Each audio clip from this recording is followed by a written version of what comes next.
ପ୍ରାକୃତିକ ବିପର୍ଯ୍ୟୟ ଦାଉ ସାଧୁଛି। ଅତୀତରେ ତ ବହୁତ ଥର ଆମେ ବନ୍ୟା ବାତ୍ୟା ଦେଖିଛୁ, କିନ୍ତୁ ଏଥର ମୌସୁମୀ ସମୟରେ ଷଷ୍ଠ ସପ୍ତମ ଥର ପାଇଁ ଲଘୁପାତ ଜନିତ ସମସ୍ୟା ଓଡ଼ିଶାରେ ସୃଷ୍ଟି ହେଲା। ବାଲେଶ୍ୱର ଭଳିଆ ଜିଲ୍ଲାରେ 6 ଥର ଆମେ ବନ୍ୟା ଦେଖିଲୁ।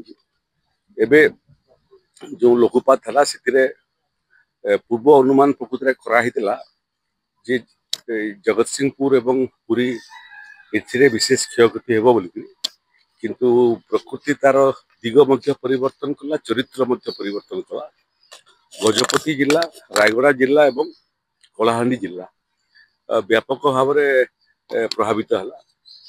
ରାୟଗଡ଼ା ଜିଲ୍ଲାର କିଛି ଅଞ୍ଚଳ, କିଛି ଗାଁ କୁ ପାଣି ପଶିବା ଫଳରେ ଲୋକଙ୍କୁ ସ୍ଥାନାନ୍ତରିତ କରିବା ପାଇଁ ପଡ଼ିଲା ଏବଂ ସେମାନେ ଫେରିବାଟା ଆରମ୍ଭ କଲେଣି। କାଲି ଦିନଭର କୌଣସି ବର୍ଷା ବିଶେଷ କିଛି ହେଇନାହିଁ।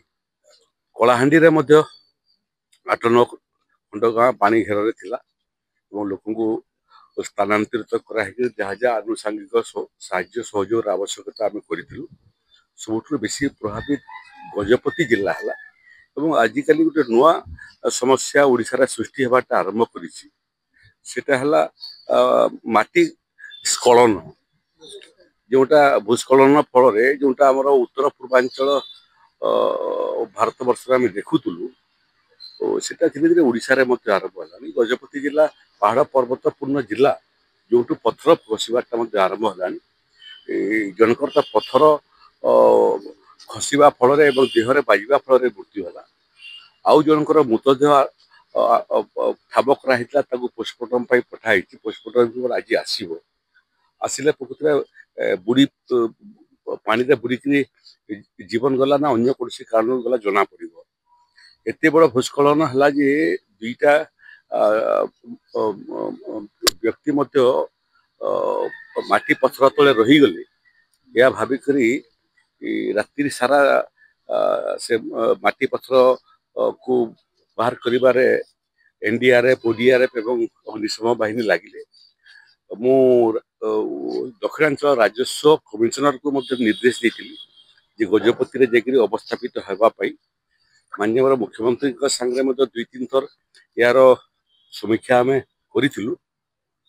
ଆମର ଦକ୍ଷିଣାଞ୍ଚଳର ମନ୍ତ୍ରୀ ଶ୍ରୀଯୁକ୍ତ ବିଭୂତି ଜେନା, ଖଣି ଏବଂ ପରିବହନ ବିଭାଗର ମନ୍ତ୍ରୀ, ସେ ମଧ୍ୟ 2 ଦିନ ସେଠି ଅବସ୍ଥାପିତ ଥିଲେ। ଦିନ ରାତି ସେ କାମ କରିଛନ୍ତି।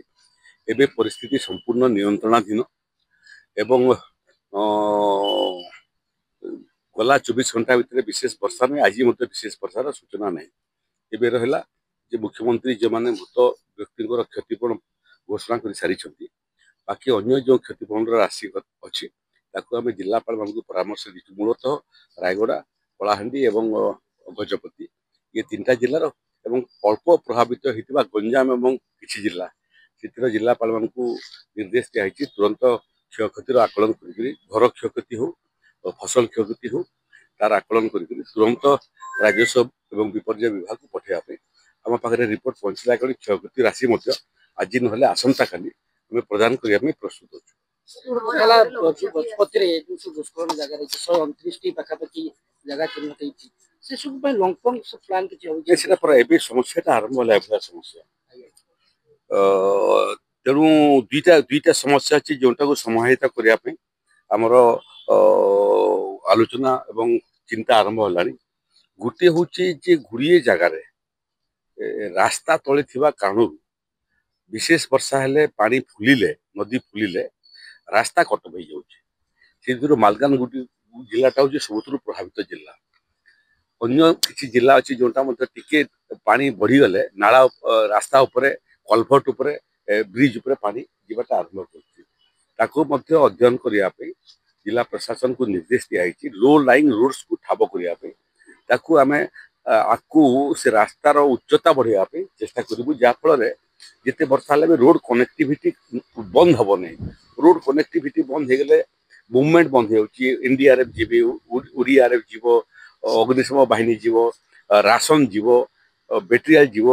ତେଣୁ ରାସ୍ତାକୁ ଉଚ୍ଚା କରିବା ପାଇଁ ଗୋଟେ ଆମେ ଦୀର୍ଘକାଳୀନ ଯୋଜନା ପ୍ରସ୍ତୁତ କରୁଛୁ ଏବଂ ଯେଉଁ ମାଟି ଏବଂ ପଥର ସ୍ଖଳନ ହେଉଛି ଭୂସ୍ଖଳନ সেটা মূলত ଆପଣ ଦେଖିବେ ଯେଉଁ ଯେଉଁ ଜାଗାରେ ଜିଲ୍ଲାରେ ପାହାଡ଼ ପର୍ବତ ବେଶୀ ସେ ଜାଗାରେ ଏଇଟା ହେଉଛି ତାକୁ ମଧ୍ୟ ବିଶେଷଜ୍ଞମାନଙ୍କର ପରାମର୍ଶ ଆମେ ନେଉଛୁ ଯେ ଏଭଳିଆ ପାହାଡ଼ ପର୍ବତ ଭିତରେ କେଉଁ କେଉଁ ପାହାଡ଼ ପର୍ବତ ଏଭଳିଆ ସ୍ପର୍ଶକାତର ପାହାଡ଼ ପର୍ବତ ଯେଉଁଥିରେ ଖସିବାର ସମ୍ଭାବନା ଅଛି ତାଙ୍କୁ ନେଇକି ମଧ୍ୟ ଆମେ ମାଷ୍ଟର ପ୍ଲାନ୍ ପ୍ରସ୍ତୁତ କରୁଛୁ ଯେଉଁଟାକୁ ଆମେ ରୋକିବା ପାଇଁ ପୂର୍ବ ପ୍ରସ୍ତୁତି କରିବୁ ଯେମିତି ପଥର ଖସିକି ଲୋକଙ୍କ ମୃତ୍ୟୁ ହେବ ନାହିଁ।